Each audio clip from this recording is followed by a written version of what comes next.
Breaking news. Kids don't know how to use reading strategies, so we brought in a teacher to help us with learning reading strategies. Here is Carissa Moore. So how would I activate my background knowledge? Well, first you would think about what you know about the topic. Then you would write or discuss your knowledge on the topic.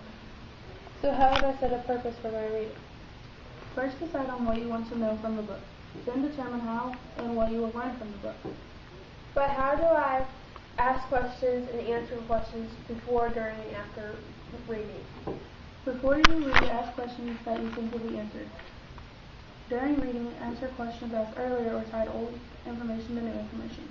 After reading, answer questions asked from earlier readings, then examine all questions and ask yourself if they have been answered. How do I make and check predictions before, during, and after I read? Well, before reading, make an educated guess on what you will learn. During reading, check and see if predictions are correct or incorrect. After reading, examine all predictions to see if they are correct or incorrect. Okay, Carissa, but how do I draw an inference?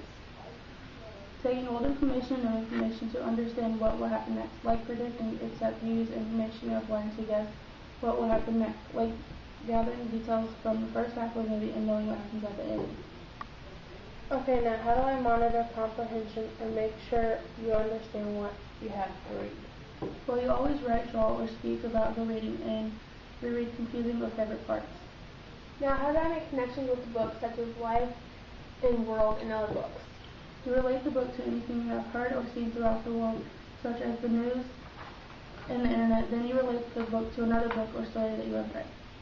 How would I visualize characters, settings, forces, etc.?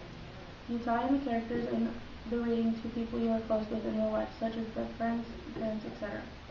Now, how would I adjust my reading rate by type of text? You speed, pace, tone, how loud, deepness, etc. All depend on what is happening in the book. Scary parts, fast pace, scared voice. Narrative voice, plain normal speech. Sad, lower, depressed voice. Okay, how do I use context clues or trunk words to understand the unknown word? Well, Tiffany, context clues require you to use words or sentences around the unknown word to understand it. Chunk a word to understand how to properly say the word. Okay, Carissa, the last question is, how do I build my influency by chunking sentences? Fluency is reading exactly like you would tell a friend a story. Chunking of sentences requires you to speak between 2 to 6 words in one breath. Take another breath and read 2 to 6 more words, repeating, breathing, and reading. Thanks for all your help, Carissa. Hopefully kids will now know how to use reading strategies. This is another educational report from Channel 2 News. Bye!